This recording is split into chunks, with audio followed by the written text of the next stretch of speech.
Play the intro. I have nothing to say. I've been listening to you, watching the same games you've been watching, but I have the nerve to say what's on my mind. It's time to listen. It's time to learn. It's time for All Andy Alfred. Hey.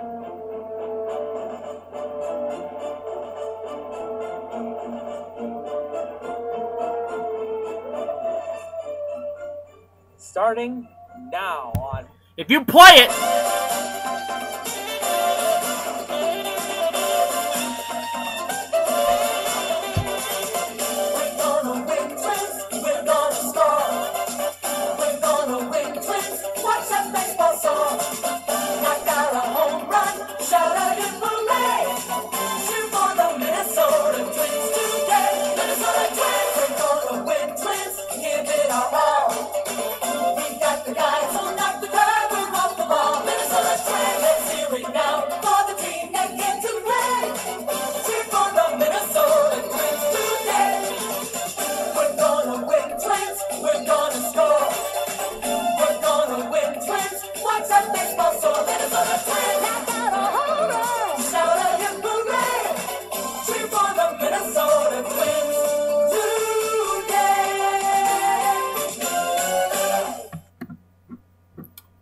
Twins. Minnesota is proving that they're a better club than the Detroit Tigers. Cleveland could not break the elephant of the Oakland A's. But I lead today with All Andy Alfred on ClayFan23. Thank you for joining us. I lead today with the Mud Hens. You know, usually I talk about Major League Baseball first. History was made last night at Fifth Third Field. Oh, did I mention it wasn't for the Mud Hens? The Mud Hens were the team that made history. A combined 3 pitchers in the game last night for the Louisville Bats pitched a no-hitter. I knew this was coming. Whoa!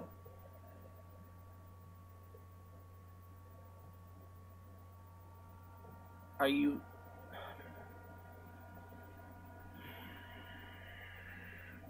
There's so much anger right now going through my body.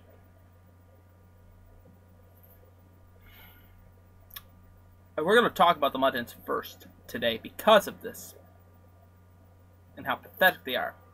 As we have hit the All-Star break in both the International League and the MLB. You can follow us on Twitter. It is at AllAndyAlfred. And if you have a comment for the show, post it under the YouTube page. But let's talk a little bit about the Mud Hens first. And let's talk about Friday first. Let's talk a positive. Mud Hens did win. They did split the series against Louisville before going into the All-Star break. We'll talk about Friday first of all. Thad Weber, beautiful performance for him. Gets a win. As Toledo wins 5-2. Weber now 6-4 with a 3.77 ERA. Sampson with the loss. He goes now to 1-3 with a 5.02 ERA. Verhagen gets his first save of the year. Corey Jones his second, and Mike Hessman his 12th. He is now going forward after tonight's game. He is 4 away. 4 away from breaking the record. For Weber, he went a total of 7 innings pitched, 6 hits, 2 runs. Those runs were earned, 1 walk and 2 strikeouts. For Sampson, 5 2/3, 6 hits, 4 runs, 4 of them earned, 3 walks, 4 strikeouts, and the 1 home run. In the game, time of the game, 2 hours and 36 minutes, 10,300 in attendance at Fifth Third Field on a beautiful Friday evening. And then we get to Saturday. And Saturday was the double-header. It was Back to the Future night. If you're following us on Twitter, you saw some of the pictures from that. Great evening. Great night for a baseball game. Also, Game 1, the Mud Hens wore their 1980 uniforms, and the scoreboard was done like the old Ned Skelton Stadium scoreboard. It was black and orange but just the pictures and numbers and no video, no videography or anything such. Was a great evening. A great sign right there of dragging back the past for the Mud Hens. And the Mud Hens proved yet again that they can continue the winning streak. After being down early 1-0, they rallied in the 5th inning to score 3 runs, and the Mud Hens get the win. Mike Belfiore gets the win. He goes to now 4-8 with a 5.40 ERA as the Hens win Game 1 of the double dip 3-1. Bushman gets the loss. He goes to 7-7 with a 3.89 ERA. Hootson gets his 4th save of the season. No home runs hit in the game. Bushman went a total of 6 innings pitched, 7 hits, 3 runs, all 3 earned, 1 walk, 4 strikeouts for Belfiore. Mike Belfiore, 6 hits, 1 run. That run was earned, 2 walks, and 4 strikeouts in the game. The game for the first game was 1 hour and 57 minutes. Then we get to Game 2. And you figured that the Mud Hens, after the performance the last time they played a double dip at Fifth Third Field this season, they were playing the Syracuse Chiefs. And if you remember, the Mud Hens came back and won Game 1 and couldn't finish it in Game 2. Same story. Mud Hens could not get anything going in the second game, only getting 1 run scoring in the 5th inning. But the Louisville Bats a winner 2-1 over the Mud Hens. Patterson gets the win. He goes to 1-1 with a 4.5 ERA. Kyle Ryan gets the loss. He goes to 0-6 with a 4.58 ERA. Diaz gets to save his 8th of the year. No home runs hit in the game.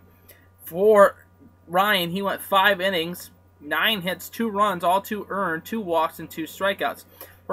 For Devon Hand, who started the game for Louisville, he went 4 2/3, 4 hits, 1 run. That run was earned, 1 walk, and 2 strikeouts. Patterson gets the win. He went 2/3 of an innings pitched, no runs on no hits, no error, no runs, no hits, no walks, no strikeouts. His ERA of 4.50. Time of the second game, 2 hours and 7 minutes. 11,800 in attendance on Saturday night. It really wasn't 11,800. There was a lot of empty seats. Early on in the day, it was raining pretty well, so I figured that they probably weren't going to get the game in that day, but of course they got it in. And then we got to yesterday. You take so many steps forward to get back into the hunt and to be a decent team. A decent team. Louisville is second. It's third in the division. No hit. A combined 3 pitchers in the game. No hit. The Toledo Mud Hens last night. 3. My goodness. Holmgren gets the win for Louisville. He gets the win. He's 5-6 with a 4.63 as Louisville beats the Hens 5-0. Melville gets the loss. He goes to 3-8 with a 4.93 ERA. Brennan Bosch, the former Detroit Tiger, now a Louisville Bat, his 3rd of the year. For Tim Melville, 6 innings pitched, 6 hits, 3 of them earned, 3 runs earned, all 3 earned, 3 walks, 2 strikeouts, and 1 home run by Bosch. It was Tony Grandotti starting for Louisville. He went 4 innings, no runs on no hits, no errors. He had 3 walks and 5 strikeouts. For David Humberg, he went 3 innings pitched, no runs on no hits, no errors, 1 walk, and 3 strikeouts. Sam LeClaire came in to close it out for the Bats. He went 2 innings, no runs on no hits, no runs, no hits, no earned runs, and no walks, 4 strikeouts. A combined 3-player no-hitter last night at Fifth Third Field. The first no-hitter. The first no-hitter in Fifth Third Field history. And the ballpark has been in existence for 12 seasons. The first no-hitter against the Mud Hens. The last no-hitter for the Mud Hens at home. Jose Mesa. Not Jose Mesa. It was Mesa from Toledo. A perfect game back in 1994. Unbelievable. The Mud Hens absolutely suck. They just do. And we are at the break. They are one of the worst teams I have ever seen in my entire career of doing this show, and as being a Toledo sports fan. I thought the Phil Nevin days were horrible. This team is a little bit, almost as close. Time of the game, 2 hours and 32 minutes, 9,075 in attendance. And the game started at 4 o'clock. It was an early start because of the All-Star break. You have to be done by 9 o'clock. It's a rule. It is a solid rule. And you had to follow it. But looking at some other scores from around the International League on Sunday, the Mud Hens were not just the only team that started at 4 o'clock and played on Sunday, of course. The Mud Hens' counterpart down the road in Columbus took on the Indianapolis Indians. And boy, did they come out swinging. 10 runs on 15 hits and no errors as the Indians fall to the Clippers 10-3. In extra innings, it was the Gwinnett Braves, a 3-1 win over the Durham Bulls. Lehigh Valley, a 4-0 win over Pawtucket. Rochester loses to Syracuse 4-1. Scranton Wilkes-Barre, an 8-1 win over the Buffalo Bison. And the Charlotte Knights, a winner 2-0 over the Norfolk Tide. So looking at the standings going into now the break, and now we can make the judgment of whether this team is going to go anywhere. They're not going to go anywhere. We're telling you they're going to be cellar dwellers. I've told you this since May. Since we've done these shows in May. This team is not going anywhere. We are headed for rock bottom. And especially with Larry Parrish on the helm. The whole Tiger organization. See this? This is a hammer for a TNT. Blow it up! 40-51. They're 11 games under 500. 12 games out of first place. Louisville 45-47. 7.5 games out of first place. The elimination number for Louisville is 46. The Mud Hens 42. Columbus is 50-41. 2 games out of first place with a much needed win over the Indianapolis Indians. And Indianapolis is still holding record, the best record in all of the International League at 52-39. Charlotte has something to say for that at 52-40 as well too. Syracuse at the break is 35-57, 14.5 games out of first place. Pawtucket 39-52, 10 games out of first place. And the Mud Hens and Lehigh Valley are tied for the third worst record at 40-51. So the Mud Hens and Lehigh Valley are mathematically tied for the third to worst team in the International League. Does that not tell you? That this team is not going to go anywhere? Every person I have talked to on Saturday has said this team is not going anywhere with Parrish on the helm and with the Tiger organization right now not doing anything in the farm system. This team is going nowhere. Going nowhere. Nowhere! Can you somebody answer me this question? And you can tweet the show this. Why the hell does Larry Parrish look like he's got a freaking beach ball in his shirt? I swear, game 2, those button-up jerseys that they wore for the Back to the Futures game, I honestly thought the buttons were, I can hear the buttons screaming from my seat. Give me a break. Joke. An absolute joke. Bruce Fields should be the manager of this club. So hashtag fire Larry Parrish. And there's nothing, I've come to the conclusion, there's nothing the Mud Hens can do about this. It's all Tiger brass. If you start at the top, Osmus, you go to the next level, and you fire Parrish. You bring in new people. Hell, bring Osmus down here. They might have a better chance of winning some games. It's unbelievable. Unfreaking believable. Oh, it's Monday, so it's time for the top 5 and bottom 5 for your Mud Hens. And now we are at the halfway point. We can determine who's going to be for real. This kid, Tyron Robinson, tearing the cover off the ball. 324 average. On base percentage is a 4.419. He's got no home runs. He's got 4 driven in. Corey Jones is batting a 311, 2 home runs, 21 RBIs. He's gotten a total of 22 strikeouts this year.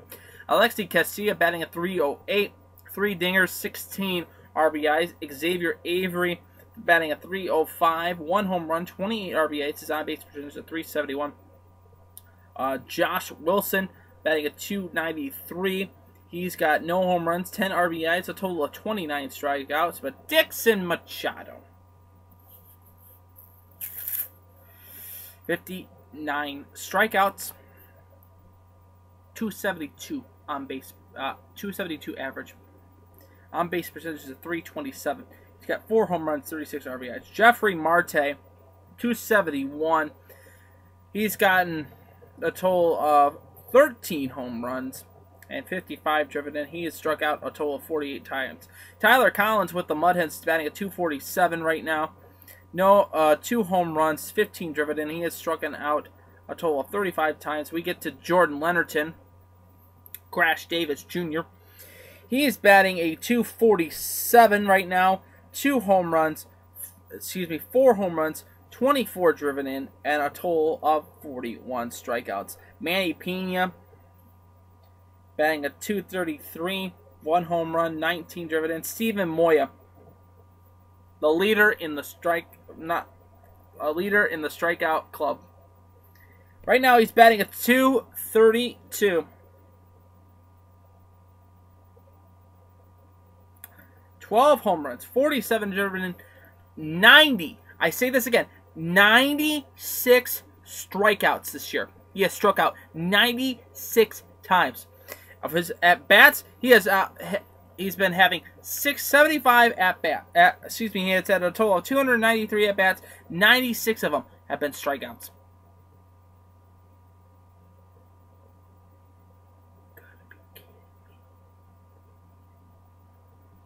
Here come the worst. Daniel Fields batting at 230, 3 home runs, 24 driven in, 92 strikeouts. He's had a total of 278 plate appearances this year. Brendan Harris batting at 228, no home runs. He has 4 driven in, a total of 7 strikeouts. It's just a kid, came up from Erie, moved down. Mike Hessman. Finally, I get to put him in the bottom 5. Hitting his slump. 225. He's not even hitting his weight. 12 home runs. 37 driven in. A total of 66 strikeouts. Jeff McMahon. Again, I will make mention of him again. Worst. Batting a 213. No home runs. No home runs. 6 driven in. He's had 32 games. He played 32 games, 108 plate appearances. He has a total of 23 strikeouts. But we get to the worst. Wade Gaynor. 48 plate appearances for Mr. Gaynor. Batting out 1.188. On base percentage, 231. No home runs. 4 driven in.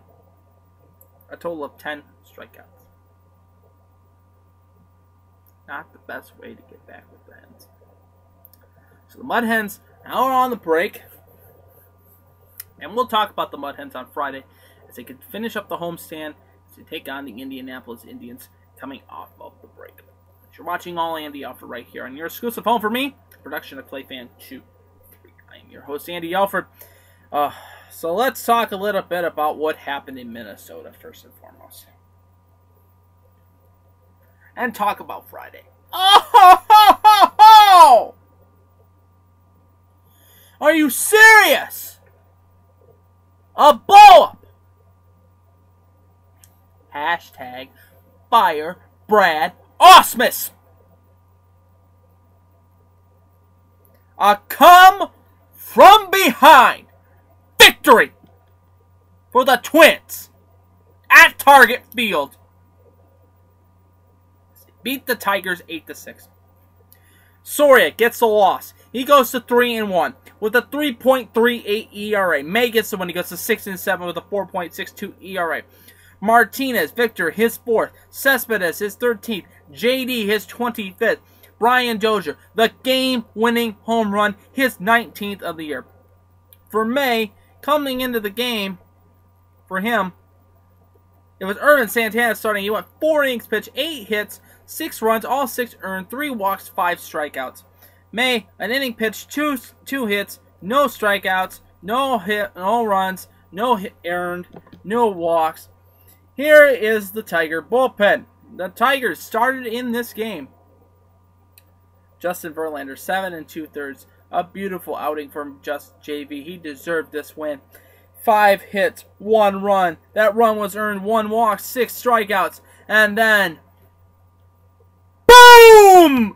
The blow up! Bruce Rondon, 2 innings, 2 1/3 inning pitch, 3 runs, 3 of them all 3 earned. No walks, 1 strikeouts. His ERA is a 10.50. Joakim Soria. Blown save. His 3rd of the year. 2 hits. 4 runs. And all 4 charged to you. 1 walk. And the home run to Dozier. The walk-off. It just ruined the whole weekend for the Tigers. Because they couldn't get anything going after that. A solid win. They were up 6-0 going into the 8th inning. 1 run in the 8th for the Twins. 7 runs in the 9th. Excuse me a minute.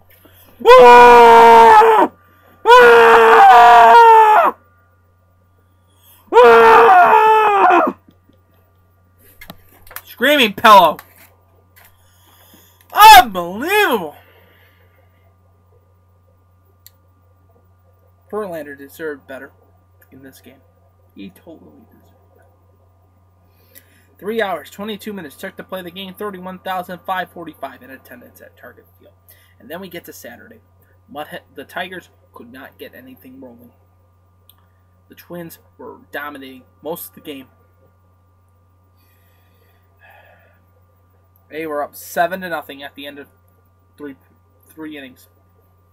But hence the Tigers responded with 4 after 5. It was 7-4. But then the Twins racked on 2 more to make it 9. Tigers had 1 in the 7th. But the Twins a winner 9-5. Hughes gets the win. He goes to 8-6 with a 4.32 ERA. Alfredo Simon gets the loss. He goes to 8-6 with a 4.53 ERA. For Hughes, for the Minnesota Twins, he went 5 innings, 8 hits, 4 runs. All 4 were earned. No walks, 3 strikeouts. He gave up a home run to Victor Martinez, his 5th of the year. Then the former Detroit Tiger, Torrey Hunter, homered in the game for the Minnesota Twins in this game. Alfredo Simon went 2 1/3 inning pitch, 10 hits, 7 runs. All 5 of those runs earned. No walks, 1 strikeout. The home run was given up by Buck Farmer, the former Mudhem. He went 3 1/3 innings pitch, 5 hits, 2 runs, all 2 earned, 1 walk, 4 strikeouts. Time of the game last on Saturday, 3 hours, 27 minutes, 32,365 at Target Field on a Saturday evening. And then we got to Sunday, and then the Tigers played on Sunday. Close, but no cigar. 7-1. The Tigers lose again and lose 3 of 4 out of the Minnesota Twins. That's why we played the fight song at the beginning of the scene. Probably had to play it again at the end of the show. Gibson gets the win. He goes to 8-6 with a 2.85 ERA. Shane Green gets the loss. He goes now to 4-6 with a 6.32 ERA. For Gibson in the game, He went 7 innings, 4 hits, 1 run. That run was not earned, 2 walks, and 6 strikeouts. For Shane Green in this game, he went a total of 4 2/3, 7 hits, 7 runs, all 7 earned, 3 walks, 2 strikeouts, 2 home runs given up by Santo, his second, and Trevor Plouffe, his 11th.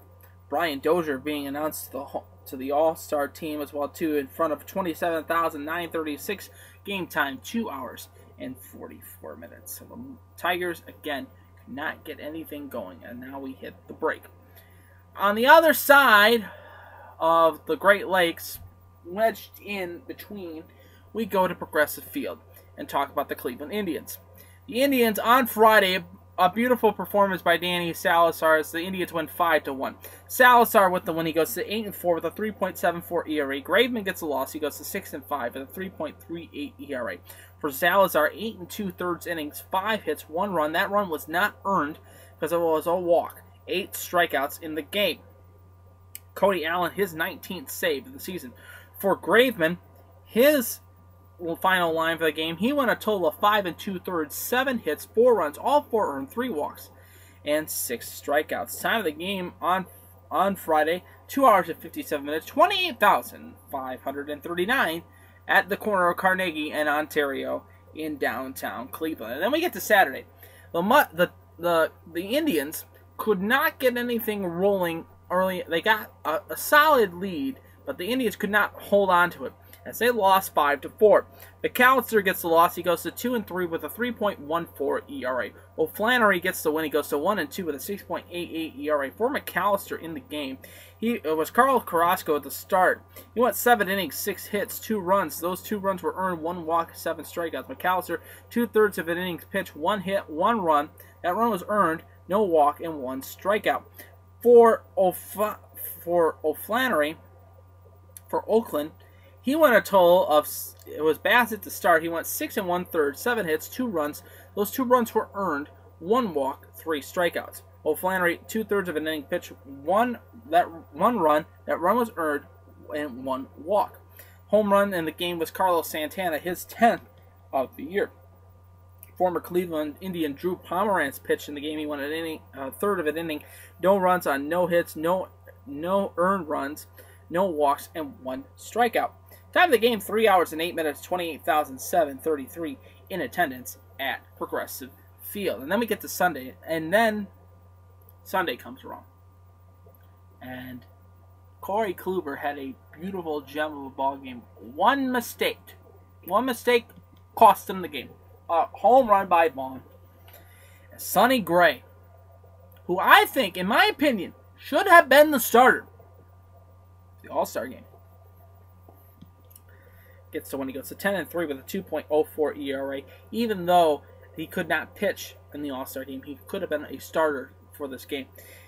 He went a total of 9 innings of complete game, 2 hits, no runs, no earned, 1 walk, 6 strikeouts. Corey Kluber gets the loss. He goes to 4-10 with a 3.38 ERA. He went 8 innings pitched, 4 hits, 2 runs. Those 2 runs were earned, 2 walks, and 6 strikeouts. 1 home run hit in the game was the Vaughn home run. Time of the game at Progressive Field yesterday, 2 hours and 25 minutes, 20,611 in attendance at Progressive Field. So the Indians losing 2 of 3 to the Oakland A's, and the Tigers losing 3 of 4 to the Minnesota Twins. Here's the other scores from around the league. Arizona was a loser to the Mets, 5-3, as Goldschmidt his 21st of the year for Arizona. Nemes for the Mets had 3 home runs in the game. The first Met in franchise history to hit 3 home runs in a single game. History right there. Cincinnati was a loser to Miami 8-1. Houston lost to Tampa Bay 4-3. The Boston Red Sox lose to the Yankees 8-6. Baltimore loses to the Washington Nationals 3-2. Kansas City puts 11 runs on the board. Toronto puts 10, as it was Kansas City 11-10 victors. The White Sox lose to the Cubbies 3-1. San Diego a 2-1 win over the Texas Rangers. The Giants a 4-2 win over Philadelphia. Atlanta loses to Colorado 11-3. The Angels of Anaheim will win 10-3 over the Seattle Mariners, and the Dodgers beating up on the Milwaukee Brewers 4-3. Then we get to the light game, and a great game it was. I got a chance to watch most of it. It was Pittsburgh versus St. Louis. Great ball game. It had me on the edge of my seat the whole entire time. And the Marlins guy was there behind the plate. How does this guy get the money to do these things? He was behind the bench of the Golden State Warriors. He was behind the plate during the NBA Finals. He was behind the plate in the MLB World Series game against it was San Francisco and Kansas City. How does this guy get the money? I'd like to, if you know this guy, tweet me his ID. I want to get to know him. I want to talk to him. Maybe we can do an interview right here on the show. Do a phone interview. Fantastic. As Pittsburgh comes back from behind and wins 6-5. Rosenthal gets a blown save. He goes to 1-2 with a 1.49 ERA. Peralta homered his 13th of the year. Camarero gets the win for Pittsburgh. So looking at the standings now, hitting the break. If I may mention this before, if you go back to previous shows, I don't think the Tigers are going to do it. I don't think they're going to do it this year. They're not going to even get a wild card position. Kansas City holding the best record in all of the American League at 52-34. Minnesota 49-40, 4.5 games out of first place. Detroit 44-44 at 500, 9 games out of first place. Cleveland 42-46, 11 games out of first place, and the White Sox 41-46, 11 games out of first place. And in the American League East, the Yankees running right now with the lead at 48-40. Tampa Bay 46-45, 3.5 games out of first place. Baltimore at 500 at 44-44. Toronto 45-46, 4.5 games back, and the Red Sox are 42-47. In the West, the Angels of Anaheim are leader right now, 48-40 in first place. Houston a half a game out of behind them at 49-42. Mathematically, head-to-head matchups. Texas is 42-46, 6 games out of first place. Seattle 41-48, 7.5 games out, and Oakland 41-50, 8.5 games out in the American League West. Looking at the National League, the Nationals running away right now, 48-39 in first place in the East. The Mets 47-42, 2 games out of first place. Atlanta 42-47, 7 games out of first place. Miami 38-52, 11 games out of first place. The Philadelphia Phillies have a total of 29 victories this year, 62 losses. They're 21 games out of first place. St. Louis still holding the record in the Central right now at 56-33, holding the best record in all of baseball with 56-33. Pittsburgh 53-35, holding the wild card position, 5.5 games up, and they're 2.5 back of St. Louis. The Cubbies are 47-48 games out of first place, holding the second wild card position. The Cincinnati Reds are 39-37, 15.5 games out of first place. Milwaukee 38-52, 18.5 games out. And then we get to the West. The Dodgers 51-39 in first place. San Francisco, the defending champions, are on the ropes. They are 46-43, 4.5 games out of first place. Arizona 42-45, 7.5 games out of first place. San Diego 41-49, 10 games out of first place. And Colorado 39-49, a total of 11 games out of first place. So now we get into the All-Star break, which starts tonight with the Home Run Derby. And speaking of which, they have announced the starting lineups for the American League and National League. And here is your starting lineup tonight. Fill up your lineup card as we speak. Mike Trout will lead off for the American League. He'll be batting first. He's in center field. Josh Donaldson batting second. He's at third base. Albert Pujols batting third. He's at first base. The DH is Nelson Cruz. At right field, it'll be Kane. Out in right field, Jones will be out at left. Perez behind the plate. Salvador Perez. Jose Altuve at second base. And Emilio Escobar at shortstop. For the National League, it'll be Andrew McCutchen leading off. Todd Frazier batting second. He's at third base. Bryce Harper batting fourth. batting third, he's in right field. At first base will be Paul Goldschmidt. At batting sixth will be Buster Posey. DHing for the game will be Anthony Rizzo. Batting eighth will be Johnny Peralta. And batting seventh will be Johnny Peralta. Batting eighth will be Pedersen in left field, and batting ninth will be Lemieux at second base. The starters for the game, they will be the Astros starter for the American League. It will be Dallas Kunkel for the AL, and for the Dodgers will be Zach Greinke for the National League. Those will be making the starts tomorrow in Cincinnati at 7:30. Start time for that one. Make mention of this really quickly. I want to make mention of this really quickly. The Home Run Derby is tonight. New format starts at 8 o'clock on ESPN. A lot of it right now is up in the air because there's massive, severe thunderstorms within the area of Cincinnati, and it's headed towards Cincinnati. So they are debating whether or not to continue the MLB All-Star Home Run Derby this evening. As you're watching All Andy Alfred right here on your exclusive home for me, a production of Clayfan23. I am your host, Andy Alfred. Let's talk a little bit about the NHL briefly, first and foremost, as we had some free agent signings. Of course, the big one, we finally got it. I know you fans have been waiting for it. I know I have been waiting for it. The signing of Matt Calvert. The Jackets have signed Matt Calvert to a long-term deal. It's much needed for the Jackets to have Matty Ice back on the bench for the team. He was a restricted free agent going forward. But today's signings on the 13th of the day of our Lord, Bobby Furham for Pittsburgh is going to sign up with Pittsburgh.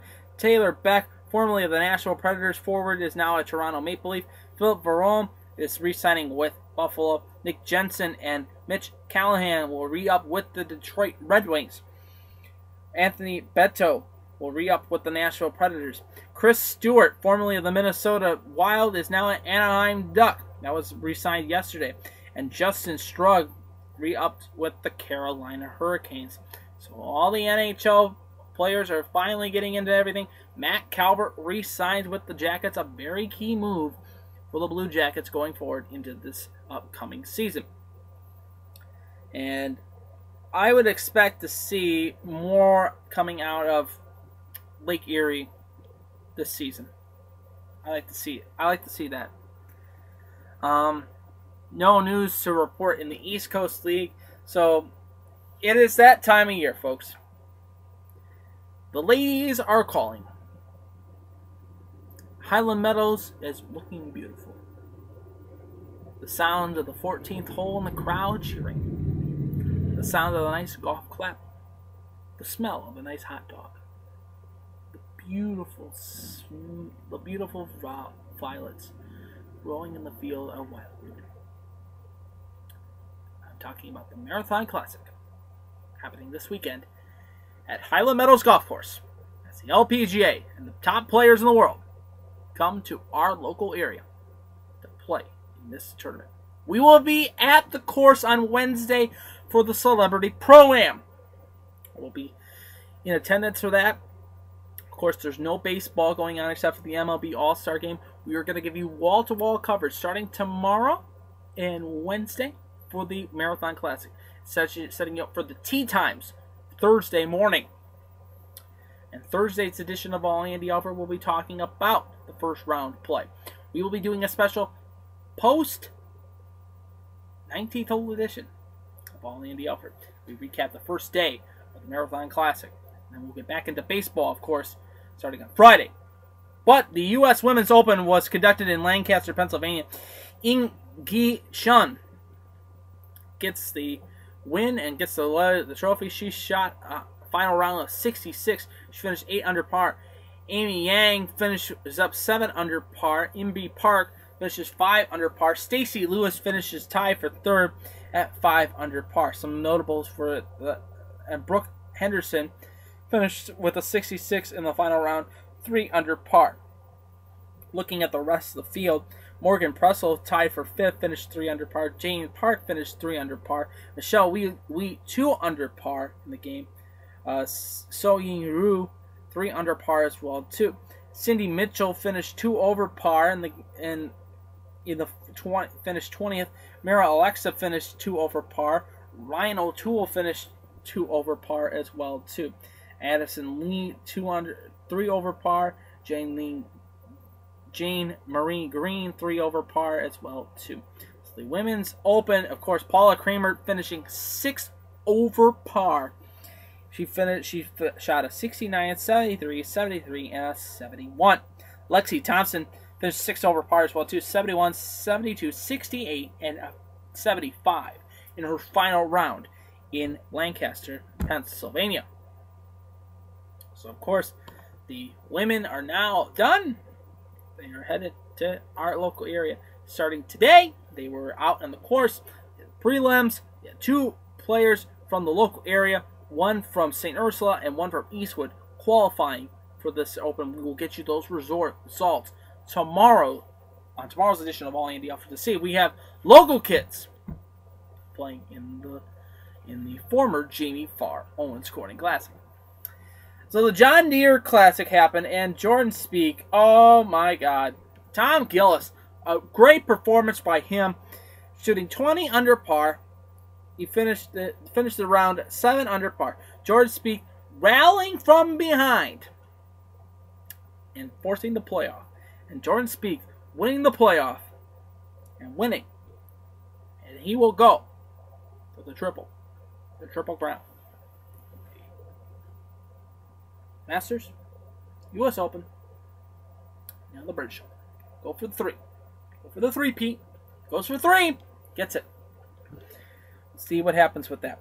And finally, final note for you today. Of course, the Quaker State 400 happened at Kentucky International Speedway in Kentucky on Saturday night. Carl Edwards finishes 4th, but Kyle Busch in the M&M's 18 Toyota Camry gets the win. He started at 9th. Joey Logano finished 2nd. He started at 4th.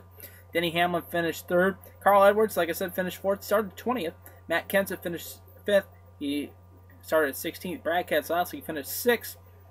Jeff Gordon finishes 7th. Kevin Harvick finishes 8th. Jimmy Johnson finishes 9th. And Kurt Busch finishes 10th. Some other notables. Paul Menard finishes 15th. Martin Truex Jr. finishes 17th. Dale Earnhardt Jr. finishes 21st. Justin Allgaier finishes 24th. Austin Dillon finishes 25th. Casey Kane finishes 27th. And Danica Patrick finishes 34th. So that's going to wrap it up for All Andy Alfred today. I hope you enjoyed this program as much as I gave it to you today. And as always, I'm pulling for you. We're all in this together. And go Tigers, even though you lost to the Twins. Go Tribe. Indian Fever. Let's go, Hens. Even though we got no hit. And we are the 5th line. Matt Calvert getting re-up with the Jackets. It's going to wrap it up for All Andy Alfred today. I hope you enjoyed this program as much as I gave it to you. And as always, I'm pulling for you. We're all in this together. Game of life. And to the teams behind me, it's your team that you root for at home as well. Victory is sweetest when you have tasted defeat. Have a good evening, everybody. I'll see you tomorrow for another edition of All Andy Alfred right here on Clay Fan 2, 3. Guess play the Minnesota Twin fight song again, I guess.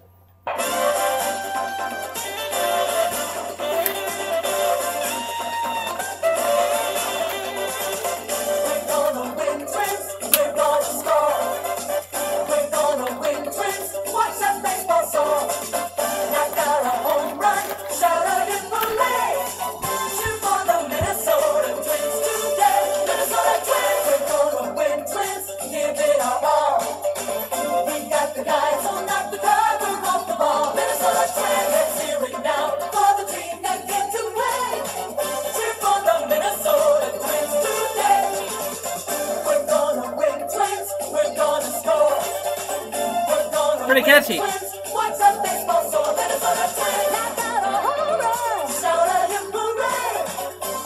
See you guys tomorrow. Love you, babe.